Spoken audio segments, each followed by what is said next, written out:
మధ్యాష్కి గారు.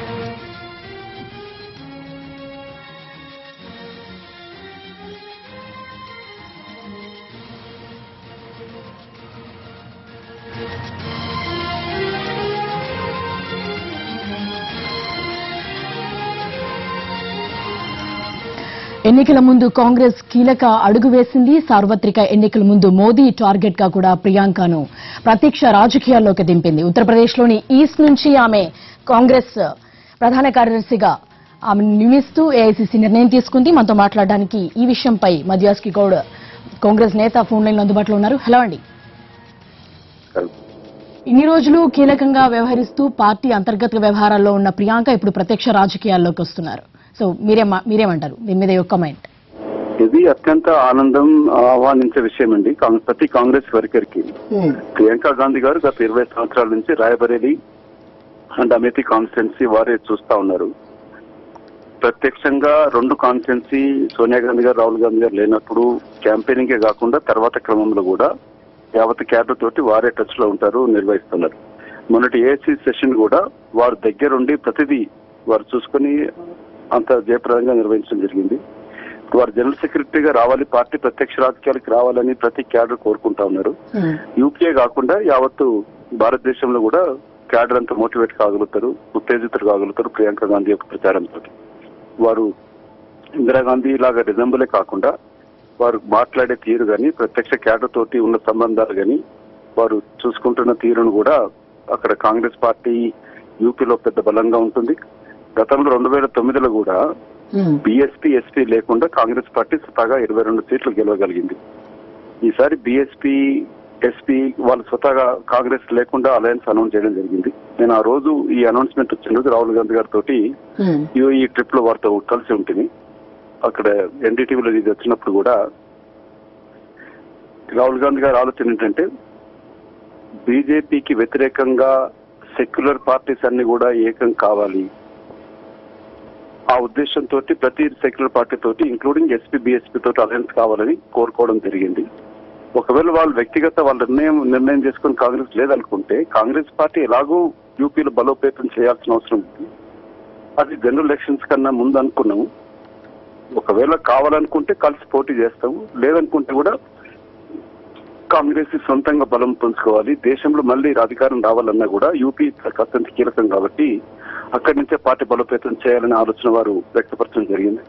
ఆ దిశలోనే ఈ నిర్ణయం వాళ్ళు తీసుకోవడం జరిగింది. ఓకే, అంటే ఇప్పటి వరకు అంటే రాహుల్ గాంధీ కాన్స్టిట్యుయెన్సీ కూడా మార్చే అవకాశాలు ఉన్నాయి. ఎందుకంటే రాయ్బరేలీలో బీజేపీ నుంచి గట్టి పోటీ ఉంటుందన్న నేపథ్యంలో మారుతాయన్న వార్తలు వస్తున్నాయి. ఆ ఉద్దేశంతో కూడా ఏమైనా అక్కడ ప్రియాంకని అపాయింట్ చేశారని అనుకోవాలా? ఏమంటారు ఈ విషయం మీద? న్యూస్ అండి. రాహుల్ గాంధీ గారు రేపేళ్ళని కూడా అమేథీ రాయ్బరేలీకి వెళ్తా ఉన్నారు. మొన్న కూడా గతంలో కూడా వెళ్ళడం జరిగింది. ఇప్పటి వరకు అట్లాంటి ఆలోచన లేదు. ఇది బీజేపీ వాళ్ళు చేసే ప్రచారం. అది గతంలో కూడా ఇట్లాగే చెప్పినారు, మారుతున్నాడు కాన్స్టిట్యున్సీ మారుతుందని చెప్పని. ఇది బీజేపీ దుష్ప్రచారం. ఓకే, అంటే ఎటువంటి మార్పు ఉండబోదంటారా? రాయ్బరేలీ నుంచి ఆయన పోటీ చేసే అవకాశం ఉందంటారా? ఎట్లాంటి మార్పు లేదండి. ఇది బీజేపీ ప్రియాంక గాంధీ యొక్క అపాయింట్మెంట్ చేయడంతోనే వాళ్ళ కొనుక్కుడు పుడుతూ ఉంది. ఎందుకంటే యూపీలో కాకుండా బయట రాష్ట్రాలలో కూడా వారి యొక్క ప్రభావం చాలా ఉంటుంది. రాహుల్ గాంధీ గారికి తోడుగా వారి ప్రచారంలో పాల్గొంటే పార్టీ యొక్క విజయాలు చాలా సులభంగా కూడా అయ్యే అవకాశాలు ఉన్నాయి.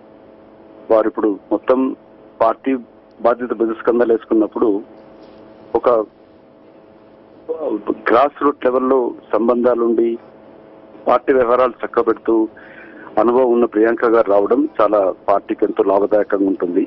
అందుకే బీజేపీ భయం పడుతోంది. ఎందుకంటే బీజేపీ యూపీలో ఓడిపోతే ప్రభుత్వం ఏర్పాటు చేసే అవకాశమే లేదు. మీరు అన్నట్లుగానే నిజమే, యూపీలో చాలా కీలకం లోక్సభ ఎన్నికల సమయంలో అక్కడ ఉన్న స్థానాలు. మరి అంటే ఇప్పుడు అక్కడ బీజేపీ ప్రభుత్వం ఉంది, ఏ విధంగా ప్రియాంక లీడ్ చేస్తారని మీరు అనుకుంటున్నారు?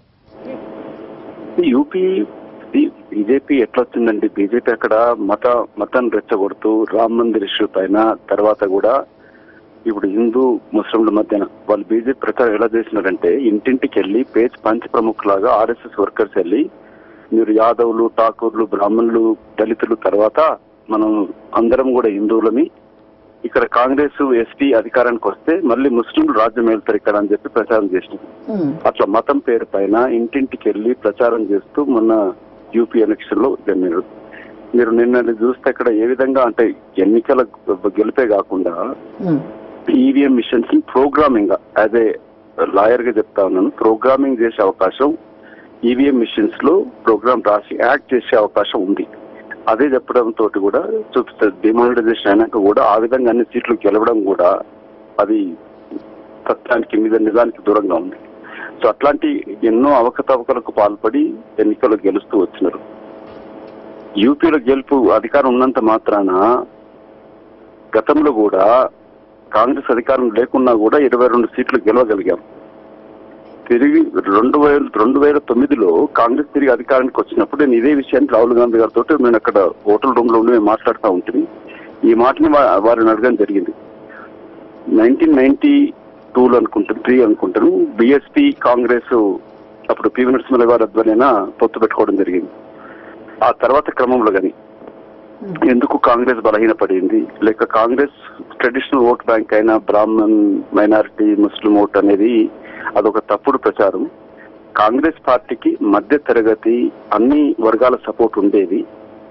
ఏదైతే టాక్ ముస్లిం దళిత్ అండ్ బ్రాహ్మణులు అంటూ తప్పు ప్రచారం. అది కాంగ్రెస్ పార్టీ తిరిగి కోలుకోవాలనంటే ఆ ట్రెడిషనల్ ఓట్ బ్యాంక్ ఏదైతే ఉండేనో ఈ ఠాకూర్లు కానీ ఏదైతే రాజ్పుట్లు వాళ్ళు కాంగ్రెస్ వ్యతిరేకంగా ఇండిపెండెన్స్ వచ్చాక ప్రచారం చేసారో ఆ విధంగా ప్రచారం చేస్తూ వాళ్లకు కాంగ్రెస్ పార్టీ ముఖ్యంగా అప్పుడున్న రాజరికానికి రాజులకి జమీందారులకు వ్యతిరేకంగా స్వతంత్రం నడిపింది. తర్వాత అధికారానికి వచ్చినప్పుడు వాళ్ళే ఆ వర్గాలే కాంగ్రెస్ వ్యతిరేకంగా ప్రచారం చేయడం మొదలు పెట్టడం జరిగింది. సో తిరిగి అధికారం రావడానికి ఏ వర్గాలైతే మనం కోల్పోయినామో వాళ్ళని కలుపుకొని పనిచేయాల్సిన అవసరం ఉందని చెప్పి రాహుల్ గాంధీ గారు మాట్లాడుతూ ఉంది అక్కడ. సో ఆ దిశలోనే బలోపేతం చేయడానికి వాళ్ళ అక్కడ పూర్తి స్థాయిలో పనిచేయడానికంటూ ఇప్పుడు యువకులు అత్యధికంగా ఉన్నారు. యువకులను ఆకర్షించాలి. 31% of the voters in the country below 27 years of old 2019 elections లో ఉండబోతున్నారు. యూపీ అత్యధికంగా 20 కోట్ల జనాభా ఉన్నప్పుడు అక్కడ యువతను కూడా ఆకర్షించి పార్టీ యొక్క పాలసీస్ ని చెప్పగలిగే శక్తియుక్తి ఉన్న వాళ్ళు ఇటు ప్రియాంక గాంధీ గారు కానీ అటు జ్యోతిరాదిత్య సింధియా కానీ. జ్యోతిరాదిత్య సింధియా ఇప్పుడు మొన్న క్యాంపెయినింగ్ కమిటీగా అతనికి ఉన్న అనుభవం కానీ లేక అక్కడ యూపీ వెస్ట్ లో కూడా ఆ వర్గాలని అతను ట్రెడిషనల్ రాజరికం ఫ్యామిలీస్ వచ్చినా కూడా ఓబీసీ కులానికి చెందినవాడు అవుతాడు. సో అక్కడ ఓబీసీ మిగతా బలహీన వర్గాలని మధ్యతరగతి వర్గాలను ఆకర్షించుకోవాలనంటే యువత ఏదైతే ఇప్పుడు ముఖ్యంగా ఉద్యోగాలు లేకుండా జాబ్ క్రియేషన్ అనేది ప్రైమరీగా కాంగ్రెస్ పాలసీ తీసుకోకపోతుంది. అటువంటి సమయంలో యువతను ఆకర్షించడానికి మోడీ చేసిన తప్పులు చెప్పడానికి కూడా ఇటు జ్యోతిరాదిత్య సింధియా నాయకత్వం ఇటు ప్రియాంక గాంధీ గారి నాయకత్వం కూడా యూపీకి బాగా బలోపేతం అవుతుంది Congress party. Okay, so thanks for